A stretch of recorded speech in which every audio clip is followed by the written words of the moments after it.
നമസ്കാരം സാർ. നമസ്കാരം. ഇന്നത്തെ എപ്പിസോഡിൽ നമുക്ക് ചോദിക്കാനുള്ളത്, ഒരു വ്യക്തിക്ക് ദൈവാധീനം കുറയുക എന്ന് പറഞ്ഞാൽ എന്താണ്? എങ്ങനെയാണ് ദൈവാധീനം കുറവ് നമുക്ക് മനസ്സിലാക്കാൻ സാധിക്കുന്നത്? അതിനെന്തൊക്കെ പരിഹാരങ്ങൾ ചെയ്താൽ ദൈവാധീനത്തെ നമുക്ക് കൂട്ടിയെടുക്കാം? ഇതിനെപ്പറ്റിയൊക്കെ ഒന്ന് അറിഞ്ഞാൽ കൊള്ളാം. യെസ്, ദൈവാധീനം എന്ന് പറയുന്നത് ദൈവം എന്ന് പറയുമ്പോൾ ഒരു പോസിറ്റീവായിട്ടുള്ള ഒരു എനർജിയാണ്. സൂക്ഷ്മമായിട്ട്, അതായത് നെഗറ്റീവസ് ആയിട്ടുള്ള എനർജി ഉണ്ട്, പോസിറ്റീവ്സ്. അപ്പം ഈ പോസിറ്റീവസ് ആയിട്ടുള്ള അത് നമ്മുടെ ശരീരവുമായിട്ട്, ബോഡിയുമായിട്ട് കണക്റ്റഡ് ആയിട്ട് നമ്മുടെ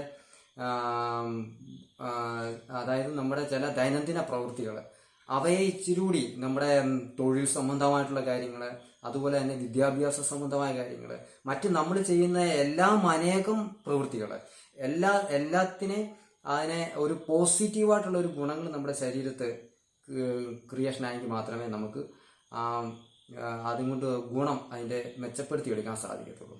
അപ്പം പല ആളുകൾക്കും കാര്യങ്ങളൊക്കെ ചെയ്യുന്നുണ്ടെങ്കിൽ പോലും അതിനകത്തൊരു ഗുണം മെച്ചപ്പെടുത്തി എടുക്കാൻ സാധിക്കുന്നില്ല.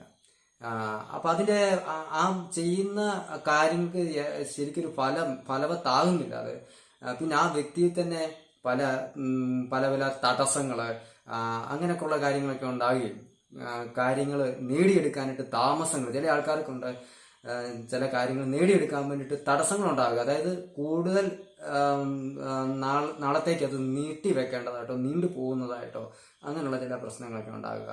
ഇതൊക്കെ മുമ്പ് അപ്ലോഡ് ചെയ്ത വീഡിയോയിൽ ജാതക സംബന്ധമായ പ്രശ്നത്തെക്കുറിച്ച്, ജാതകത്തിലെ ചില ഗ്രഹങ്ങളുടെ അനിഷ്ട ദൃഷ്ടിയും അങ്ങനെ ചില കാര്യങ്ങൾ നീണ്ടു പോകുന്നത്, അങ്ങനെയൊക്കെ അത് പറഞ്ഞതായിരുന്നു.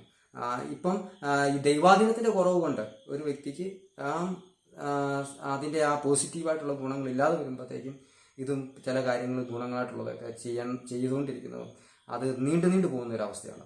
അപ്പൊ ഇതിനൊരു പരിഹാരം നമ്മൾ ഇന്ന് ദൈവാധീനത്തിന്റെ ആ ഒരു ഗുണം നമ്മളിലേക്ക് ഉണ്ടാക്കിയെടുക്കുക എന്നുള്ളതാണ്. അതെങ്ങനെയാണെന്ന് ചോദിച്ചാൽ, ആ വ്യക്തിയുടെ മനസ്സ് അർപ്പിച്ചുകൊണ്ടുള്ള ചില പ്രാർത്ഥനകളും, ക്ഷേത്രത്തിൽ വഴിപാടുകൾ ചെയ്യുമ്പോഴും മനസ്സർപ്പിച്ചുകൊണ്ടുള്ള വഴിപാടുകളും പ്രാർത്ഥനകളൊക്കെ നമ്മൾ മറ്റ് ചിന്തകളില്ലാതെ ഏകാഗ്രമായിട്ട് യോഗയിലൂടെ പറഞ്ഞു, അതായത് നമ്മൾ പ്രാണായാമം ചെയ്യുമ്പോഴും അതുപോലെ തന്നെ നമ്മൾ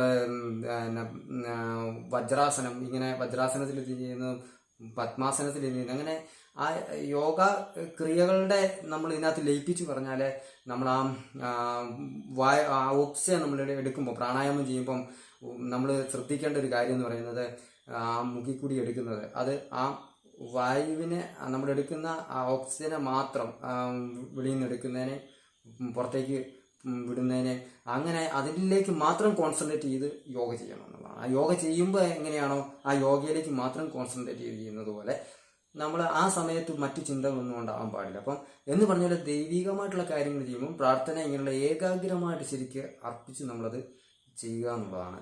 അങ്ങനെ ഏത് പ്രാർത്ഥനയ്ക്കും ഫലം ഉണ്ടാകും.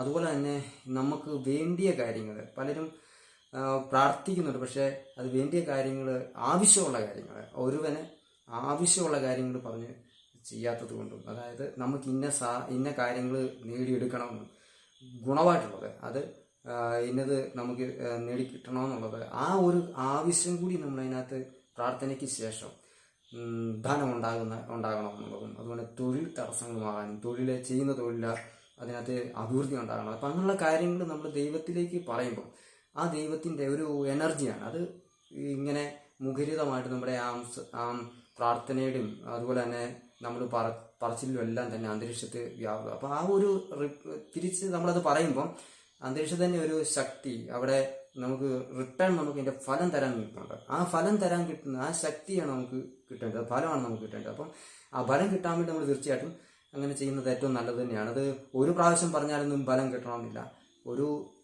ചിലപ്പം ഒരാഴ്ച വേണ്ടി വരും, ഒരു മാസം വേണ്ടി വരും. ചെറിയ കാര്യങ്ങളൊക്കെ പറയുമ്പോൾ ഒരാഴ്ച കൊണ്ടൊക്കെ വ്യത്യാസങ്ങൾ വരുന്ന അങ്ങനെ ഫലം കിട്ടിയ ആളുകളുണ്ട്. അതുപോലെ തന്നെ ചിലപ്പോൾ മാസങ്ങൾ വേണ്ടി വരും. അങ്ങനെ നിരന്തരം നമ്മൾ പ്രാർത്ഥനയിലൂടെ ഈ ഒരു കാര്യങ്ങൾ നമുക്ക് നേടിയെടുക്കേണ്ടതായിട്ട് അങ്ങനെ പറയേണ്ട ഒരു ആവശ്യകതയുണ്ട്. അപ്പം അങ്ങനെ പറഞ്ഞു കഴിയുമ്പോൾ നമുക്ക് അതിൻ്റെ ഫലപ്രാപ്തി 100%, 100% ഇവിടെ കൊണ്ടേയിരിക്കും. അതാണ് ഒരു ദൈവികമായിട്ടുള്ള ഒരുവന് സിദ്ധിച്ചെടുക്കാൻ പറ്റുന്നൊരു കാര്യമാണ്. അതിലൂടെ പല കാര്യങ്ങളും സിദ്ധിച്ചെടുക്കാൻ പറ്റുന്നൊരു കാര്യം തന്നെയാണ്.